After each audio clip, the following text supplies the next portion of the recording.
La semaine dernière dans le monde, chers amis, découvrons les événements importants qui se sont produits dans le monde la semaine dernière. Numéro 1. Une étude choquante a été publiée par l'université Rutgers et elle concerne les microplastiques, de minuscules morceaux de plastique. Où ont-ils été trouvés? Dans le corps de nouveau-nés. Lorsqu'ils ont cherché à comprendre comment cela était possible, ils ont découvert que ces minuscules particules de plastique peuvent passer du corps d'une femme enceinte à celui du fœtus. Dans le cadre de cette nouvelle étude, les scientifiques ont mené une expérience de 10 jours sur des rats gravides en leur faisant inhaler des microplastiques de manière à reproduire la façon dont les humains respirent de l'air pollué. Les résultats ont été choquants. Il a été démontré que ces plastiques, en particulier le polyamide 12, traversent le placenta et se retrouvent dans les poumons, le cœur, le foie, les reins et même le cerveau des nouveau-nés. 2 semaines après la naissance, lorsque les rats nouveau-nés ont été testés, les mêmes plastiques inhalés par la mère ont été retrouvés dans les organes des bébés. Ces microplastiques restent dans le corps, ils ne sont pas expulsés. Numéro 2. Un email est arrivé à 22 heures affirmant qu'il y avait une bombe sur le vol Air India Express AXB 684 reliant Madurai en Inde à Singapour. Lorsque cet email est arrivé, l'avion était déjà proche de l'aéroport de Singapour. Cette information a été transmise au gouvernement singapourien et ses forces de sécurité sont immédiatement passées à l'action. Des avions de chasse singapouriens ont encerclé l'avion d'Air India Express en plein vol et l'ont guidé pour qu'il atterrisse dans une zone isolée de l'aéroport de Shanji. Les systèmes de défense aérienne au sol de l'aéroport et les équipes de neutralisation des explosifs sont immédiatement arrivés sur les lieux. Mais ce n'est pas tout. Il n'y a pas eu qu'un seul avion à recevoir ces emails. Au total, 7 avions indiens ont reçu des alertes à la bombe similaire. Après des vérifications approfondies, il s'est avéré qu'il s'agissait de fausses alertes et qu'aucune bombe n'avait été trouvée dans les avions. Numéro 3. Après les accusations selon lesquelles des drones sud-coréens auraient pénétré sur le territoire nord-coréen, le dirigeant nord-coréen Kim Jong-un a pris des décisions très strictes. L'une d'entre elles a été de faire exploser une autoroute près de la frontière avec des bombes, essentiellement pour adresser un avertissement fort à la Corée du Sud. La Corée du Nord a signalé que si des drones sud-coréens pénétraient sur son territoire, elle ne resterait pas les bras croisés. Elle a également déclaré qu'elle ne ferait aucun compromis en matière de sécurité de son peuple. En plus de cela, la Corée du Nord a fermé les routes et les voies ferrées à la frontière avec la Corée du Sud. La Corée du Sud restera-t-elle silencieuse en réponse? Bien sûr que non. L'état-major interarmée sud-coréen a annoncé qu'il ne resterait pas les bras croisés si la Corée du Nord portait de telles accusations. À l'origine, ces routes et ces voies ferrées ont été construites pour favoriser de bonnes relations entre les deux pays. Mais maintenant qu'elles sont détruites, nous devrons attendre de voir où mènera le conflit entre les deux Corées. Mes amis, croiriez-vous que la lecture d'un seul récit incroyablement intéressant peut changer la vie d'une personne et que si vous lisez ce récit à vos enfants, ils apprendront toutes les valeurs dont ils auront besoin?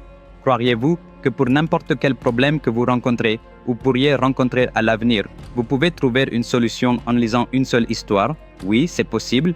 Et cette histoire est le Mahabharata, l'une des plus grandes épopées de l'histoire de l'humanité. C'est 100 fois plus captivant que n'importe quel film à succès. C'est un défi. L'histoire complète du Mahabharata, écrite dans le style des paroles de Vikramaditya, est disponible en 2 volumes, sous forme de livres et de livres électroniques sur Amazon et 43 autres boutiques en ligne.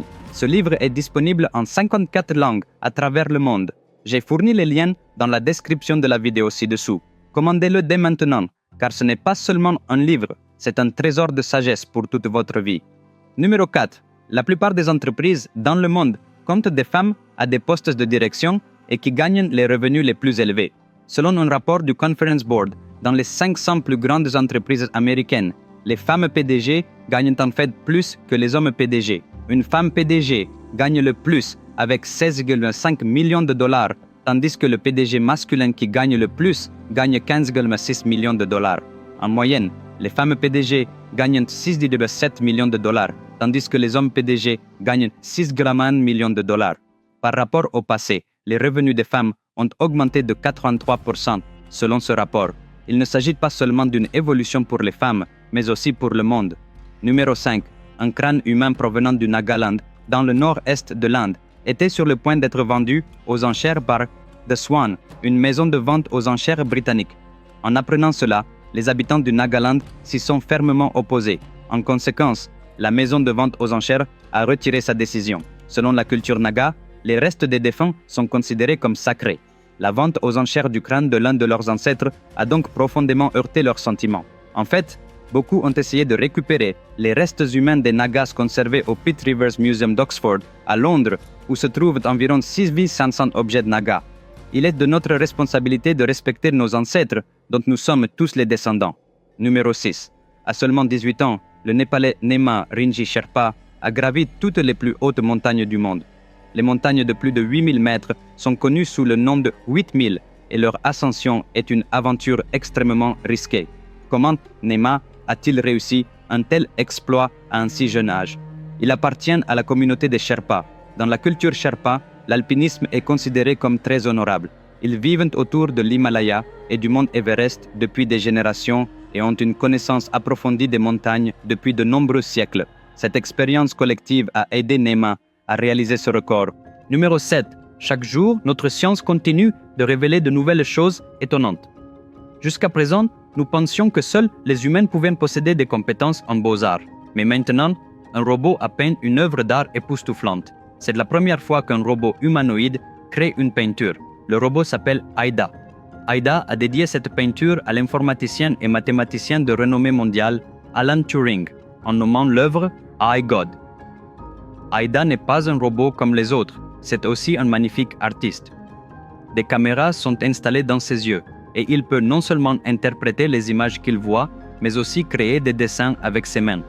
De plus, grâce à son système linguistique intégré, il peut même avoir des conversations avec les gens. Ses compétences linguistiques sont si avancées qu'il peut écrire de la littérature dans différentes langues maternelles.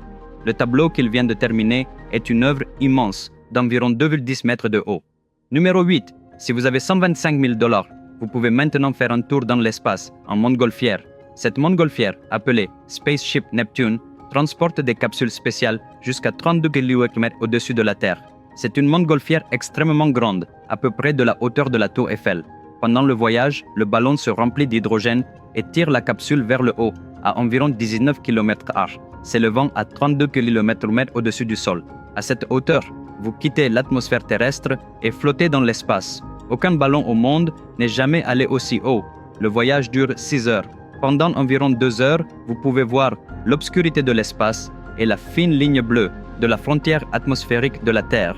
Les 4 heures restantes sont consacrées à la descente vers la Terre. Mes amis, nous nous retrouverons lundi prochain à 17 heures. En attendant, n'oubliez pas de commander immédiatement mon livre sur le Mahabharata. Les liens se trouvent dans la description de la vidéo ci-dessous. De plus, si vous n'êtes pas encore abonné à ma chaîne, faites-le maintenant. À bientôt, prenez soin de vous, au revoir.